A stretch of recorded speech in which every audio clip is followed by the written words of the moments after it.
Python സീരീസിൽ നമ്മൾ ഓപ്പറേറ്റേഴ്സിനെ പറ്റിയാണ് പറഞ്ഞുകൊണ്ടിരിക്കുന്നത്. അതിനകത്ത് ലോജിക്കൽ ഓപ്പറേറ്റേഴ്സിനെ പറ്റിയുള്ള ഡീറ്റെയിൽ ആണ് ഇതിനകത്ത് വരുന്നത്. സോ ലോജിക്കൽ ഓപ്പറേറ്റേഴ്സ് എന്താണ്, അതിൻ്റെ ഡീറ്റെയിൽ ആയിട്ടുള്ള കാര്യങ്ങളിലേക്ക് പോവാം.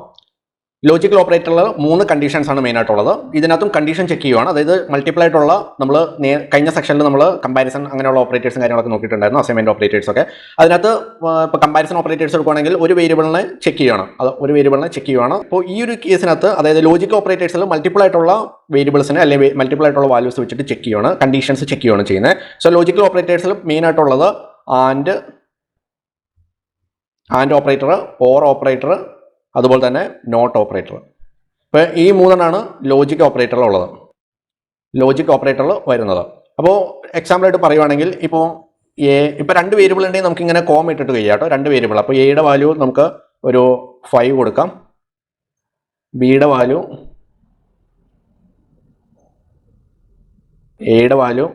5 കൊടുത്തു, ബിയുടെ വാല്യൂ 4 കൊടുത്തു. സോ നമുക്ക് ആൻഡ് ഓപ്പറേറ്റർ വെച്ചിട്ട് ചെക്ക് ചെയ്യുന്നത് എങ്ങനെയാണെന്ന് വെച്ചിട്ടുണ്ടെങ്കിൽ ഇപ്പോൾ ഒരു പ്രിന്റ് ഫംഗ്ഷൻ കൊടുക്കാം.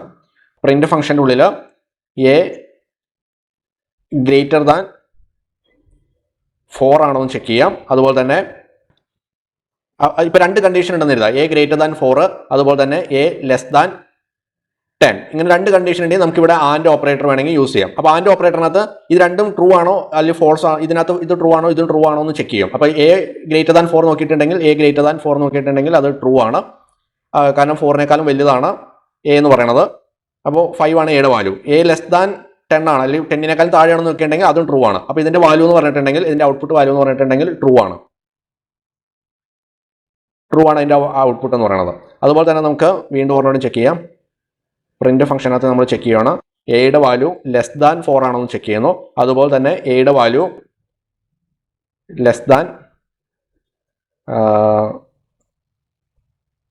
10 ആണോ എന്ന് ചെക്ക് ചെയ്യാം. അപ്പോൾ ഇവിടെ നോക്കിയിട്ടുണ്ടെങ്കിൽ ഇവിടെ നമുക്ക് ആൻഡ് ഓപ്പറേറ്റർ യൂസ് ചെയ്യാം. അപ്പോൾ ആൻഡ് ഓപ്പറേറ്ററിൽ എ ലെസ് ദാൻ 5 അല്ല 4-നേക്കാളും ചെറുതാണോ ചെക്ക് ചെയ്യുന്നു. ഇവിടെ നോക്കിയിട്ടുണ്ടെങ്കിൽ ഇത് ഫോൾസ് ആണ്, ഇത് ട്രൂ ആണ്. പക്ഷെ ഒരു കണ്ടീഷൻ മാത്രം ട്രൂ ആയി കഴിഞ്ഞാലും ആൻഡ് ഓപ്പറേറ്റർ യൂസ് ചെയ്യുന്ന സമയത്ത് അതിന്റെ വാല്യൂ ഫോൾസ് ആയിരിക്കും. അല്ല ഒരു കണ്ടീഷൻ ട്രൂ ആണെന്ന് കരുതിയാലും മറ്റേത് ഫോൾസ് ആണ്, അപ്പോൾ അതിന്റെ ഔട്ട്പുട്ട് എന്ന് പറയുന്നത് ഫോൾസ് ആയിരിക്കും. അപ്പോൾ ആൻഡ് ഓപ്പറേറ്റർ നമ്മൾ യൂസ് ചെയ്യുന്ന സമയത്ത് ഏതെങ്കിലും ഒരെണ്ണം ഫോൾസ് ആയാൽ തന്നെ, അതായത് ആൻഡ് ഓപ്പറേറ്ററിൽ ഇൻപുട്ട് ഔട്ട്പുട്ട്, അപ്പോൾ ആൻഡ് ഓപ്പറേറ്ററിൽ ഇപ്പോൾ ഒരു കണ്ടീഷൻ ട്രൂ ആയി അടുത്ത കണ്ടീഷനും ട്രൂ ആയിട്ടുണ്ടെങ്കിൽ അതിന്റെ ഔട്ട്പുട്ട് എന്ന് പറയുന്നത് ട്രൂ ആയിരിക്കും.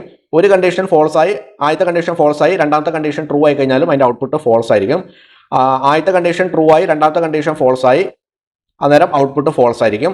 2 കണ്ടീഷൻ ഫോൾസ് ആയിട്ടുണ്ടെങ്കിൽ അതിന്റെ ഔട്ട്പുട്ട് ഫോൾസ് ആയിരിക്കും. ഈ രീതിയിലാണ് ആൻഡ് ഓപ്പറേറ്ററിൽ. അപ്പോൾ നമ്മൾ ചെക്ക് ചെയ്യാൻ വേണ്ടിയിട്ട് AND എന്ന് പറയുന്ന ഇതാണ് കൊടുക്കേണ്ടത്. നമ്മൾ C++ലൊക്കെ ആണെങ്കിൽ ഇങ്ങനത്തെ ആൻഡ് ആണ് നമ്മൾ കൊടുത്തുകൊണ്ടിരുന്നത്, പക്ഷെ അതല്ല നമുക്ക് വേണ്ടത്. ഇവിടെ AND ആണ് കൊടുക്കേണ്ടത്. ആൻഡ് ഫംഗ്ഷൻ നെയിം ഈ ഒരു നെയിമാണ് അവിടെ അടിച്ചു കൊടുക്കേണ്ടത്. അപ്പോൾ ആൻഡ് ഓപ്പറേറ്ററിൽ 2 ട്രൂ ആയി കഴിഞ്ഞാൽ മാത്രമാണ് ഔട്ട്പുട്ട് 2 ആയിട്ട് വരത്തുള്ളൂ. Okay, or operator. സോ നമുക്ക് ഓർ ഓപ്പറേറ്റർ നോക്കിയിട്ടുണ്ടെങ്കിൽ, ഓർ ഓപ്പറേറ്റർ എന്ന് പറഞ്ഞാൽ A, B is equal to 5, 4 കൊടുത്തു. ദെൻ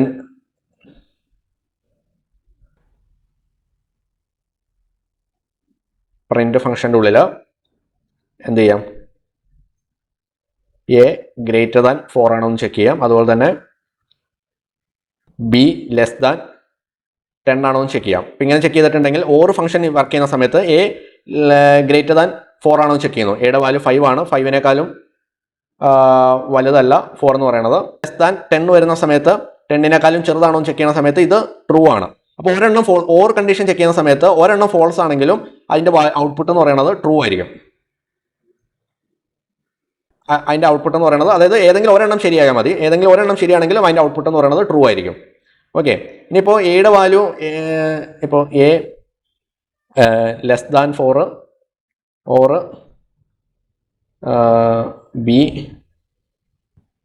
ലെസ് ദാൻ 3 കൊടുത്തിട്ടുണ്ടെങ്കിൽ ഇവിടെ ഇതും ഫോൾസ് ആണ്, ഇതും ഫോൾസ് ആണ്. അത് 2 ഫോൾസ് ആവുന്ന സമയത്ത് അതിന്റെ ഔട്ട്പുട്ട് എന്ന് പറയുന്നത് ഫോൾസ് ആയിരിക്കും. അപ്പോൾ ഓറിന്റെ കണ്ടീഷനിൽ ഏതെങ്കിലും ഒരെണ്ണം ട്രൂ ആണെങ്കിൽ ഔട്ട്പുട്ട് ട്രൂ ആയിരിക്കും. 2 ഫോൾസ് ആണെങ്കിൽ മാത്രമാണ് അതിന്റെ വാല്യൂ ഫോൾസ് ആവുന്നത്. ഇവിടെ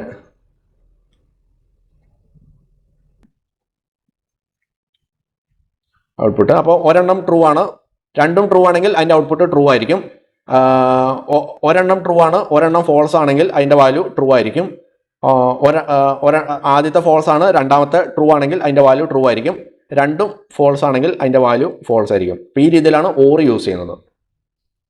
നോട്ട് ഓപ്പറേറ്റർ എങ്ങനെയാണെന്ന് വെച്ചിട്ടുണ്ടെങ്കിൽ, നോട്ട് ഓപ്പറേറ്റർ വരുന്ന സമയത്ത് നമ്മൾ റിവൈസ് ചെയ്യാന്നുള്ളതാണ് ഇതിനകത്ത് വരുന്നത്. അതായത് പ്രിന്റിനകത്ത് നോട്ട് എ എന്ന് നമ്മൾ കൊടുത്തു. ഇപ്പോൾ എ ആണ് നമ്മൾ വേരിയബിൾ എങ്കിൽ, അതായത് എയുടെ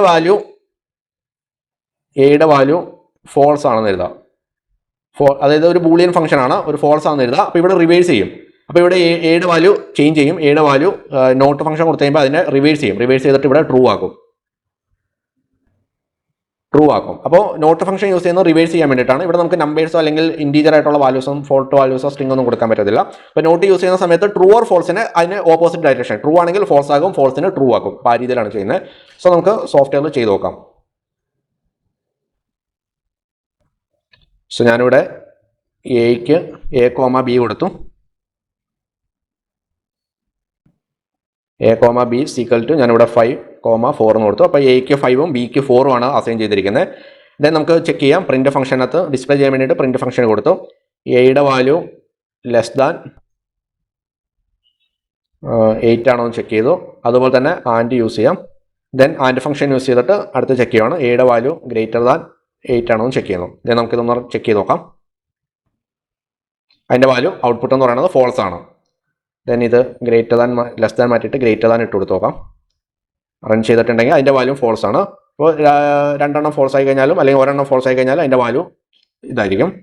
ദെൻ ഈക്വൽ ടു ഞാനിവിടെ 8ന് പകരം 5 കൊടുത്തിട്ട് ചെക്ക് ചെയ്ത് നോക്കാം. 5 ചെക്ക് ചെയ്തിട്ടുണ്ടെങ്കിലും ഫോൾസ് ആണ്. ഇവിടെ എ ലെസ് ദാൻ 8ന് മാറ്റിയിട്ട് ഗ്രേറ്റർ ദാൻ മാറ്റിയിട്ട് ലെസ് ദാൻ കൊടുത്തിട്ട് ചെക്ക് ചെയ്യാം. അന്നേരം കൊടുക്കുമ്പോൾ വാല്യൂ ട്രൂ ആണ് വരുന്നത്. ഓക്കെ, ഇനി ഓറിൻ്റെ ചെക്ക് ചെയ്തിട്ടുണ്ടെങ്കിൽ ഓറിൻ്റെ ഒന്ന് ചെക്ക് ചെയ്ത് നോക്കാം. ഓറിൻ്റെ ചെക്ക് ചെയ്തിട്ടുണ്ടെങ്കിൽ രണ്ടും ഈക്വൽ ആയിട്ട് വരുന്ന സമയത്ത് ട്രൂ ആണ്. അപ്പോൾ ഞാൻ ഇവിടെ 5ന് പകരം 7 ഇട്ട് കൊടുത്തു. എന്നിട്ട് ചെക്ക് ചെയ്തിട്ടുണ്ടെങ്കിൽ അന്നേരം ട്രൂ ആണ്, കാരണം ഒരെണ്ണം ശരിയാണ്.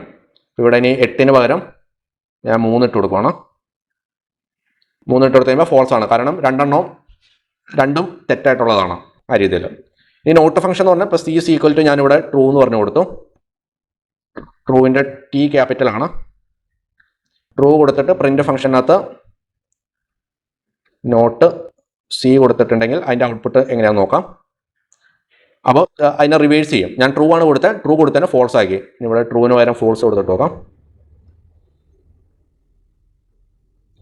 ഫോൾസ് കൊടുത്തിട്ട് റൺ ചെയ്തിട്ടുണ്ടെങ്കിൽ ഫോൾസിനെ റിവേഴ്സ് ചെയ്തിട്ട് ട്രൂ ആക്കും.